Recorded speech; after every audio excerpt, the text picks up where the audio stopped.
కాశ్యపాన్వయ సంజాతం శరణ్యార్యపదాశ్రితం వైరాగ్యజలధిం వందే రంగరామానుజం మునిం.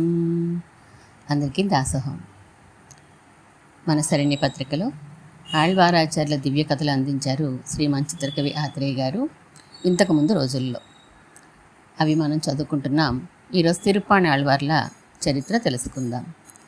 శ్రీరంగానికి సమీపంలో పరయూరులో అవతరించారు మన తిరుప్పాణి ఆళ్వార్లు. పరయూర్ అని కూడా అంటూ ఉంటారు.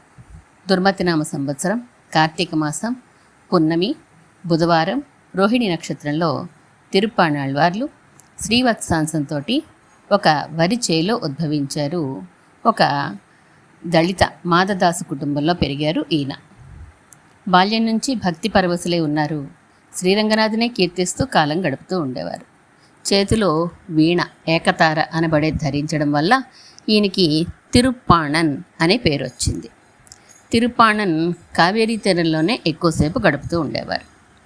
ఊరికి ఆలయానికి దూరంగా ఉంటూ భగవద్ ధ్యానంలో మునిగి తేలుతూ ఉండేవారు. కావేరీ నదిలో స్నానాలు చేసి మంచినీరు తీసుకువెళ్లే అగ్రవర్ణాల వారికి తిరుప్పాణరంటే అంత నచ్చేది కాదు. వారు అతడిని ఒక వెర్రివాడికి జమ కట్టి ఆట ఆడించేవారు. తిరుప్పాణర్ వాళ్ళ రాళ్ల దెబ్బలకు కూడా గురి అవుతూ ఉండేవారు. అయినా ఆయన ఎవ్వరిని ఏమీ అనేవారు కాదు.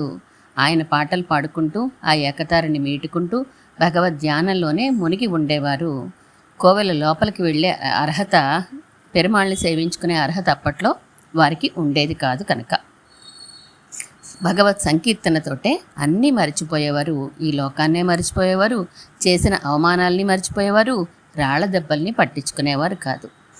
ఒకరోజు శ్రీరంగనాథుని యొక్క సన్నిధిలోని అర్చకులు స్వామికి అభిషేకానికై తీర్థం తీసుకెళ్ళడానికి కావేరికి వచ్చారు. ఆయన స్నానం చేసి తీర్థ బిందెలు నెత్తి మీద పెట్టుకొని బయలుదేరారు. ఇంతలో వారికి తిరుప్పాణర్ కనబడ్డారు.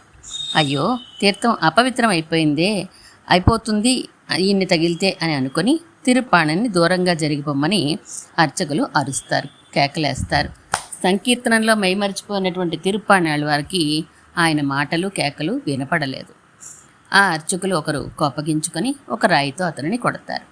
ఆ తిరుప్పాణర్కి ఆ రాయి తగిలేసరికి ముక్కలన నెత్తురు కారింది.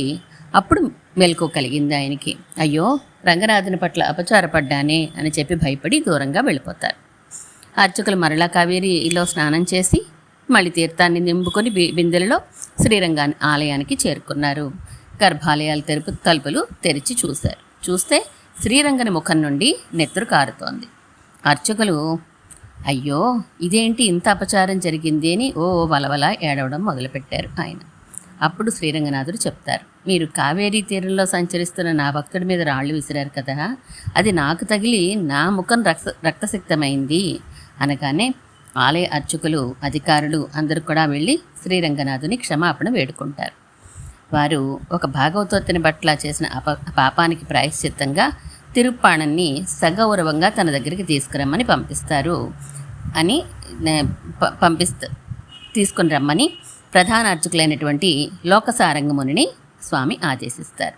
లోకసారంగముని పరుగున కావేరీ తీరానికి వెళ్ళి అక్కడ తిరుప్పాణన్ని సమీపించి క్షమించమని ప్రార్థిస్తారు. మా వలన అపచారం జరిగింది, ఏమీ అనుకోవద్దు అని చెప్పి ప్రార్థిస్తారు. ఇలా రంగనాథుడు మిమ్మల్ని కోవెల లోపలికి తీసుకుని రమ్మన్నారు అంటే ఆయన అయ్యో అపచారం అని ఆయన దూరంగా జరిగిపోతూ ఉంటారు. ఈ విషయం సారంగముని మళ్ళీ వచ్చి శ్రీరంగనాథుడికి విన్నవిస్తారు. ఆయన రానంటున్నారు, కోవెల లోపలికి వచ్చే అర్హత నాకు లేదు, నేను నా కాళ్లతో అక్కడికి ప్రవేశించలేను అని అంటున్నారు అని చెప్పారు. పెరుమాళ్ళు తన కోరికగా తిరుప్పాణర్కి విన్నవించమంటారు.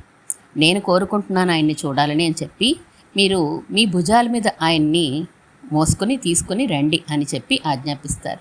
మళ్ళీ లోకసారంగముని కావేరీ నదీ తీరానికి వెళ్ళి అక్కడ తిరుప్పాణర్ని శ్రీరంగని ఆజ్ఞగా ఆయనకి నచ్చచెప్పి అతన్ని ప్రార్థించి తన భుజాల మీద ఆయనని ఎక్కించుకొని శ్రీరంగనాథుని దగ్గరికి తీసుకువస్తారు.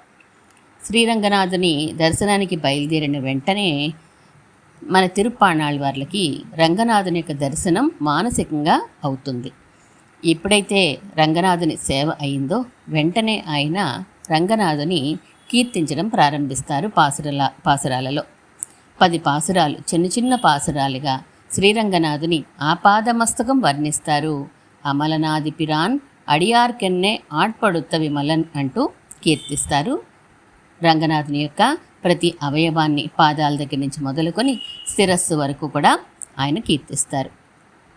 ఆ రంగనాథుని యొక్క దివ్య దర్శనానికి తిరుప్పాణాళ్వార్లు ఎంతో ఆనందించి కిరీటం వరకు వర్ణించి ప్రార్థిస్తూ ఆ అమలనాథ పిరాన్ 10 పాసురాలు గానం చేసి ధన్యతని పొందారు.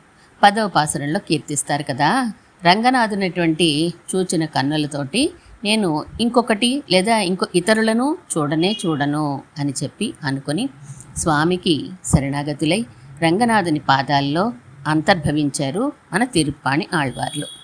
ఇలా తిరుప్పాణి ఆళ్వార్లు తమ 50వ ఏట రంగనాథుల అనుగ్రహంతో ఇలా పన్నిద్దరాళ్వారి గోష్ఠిలో చేరారు.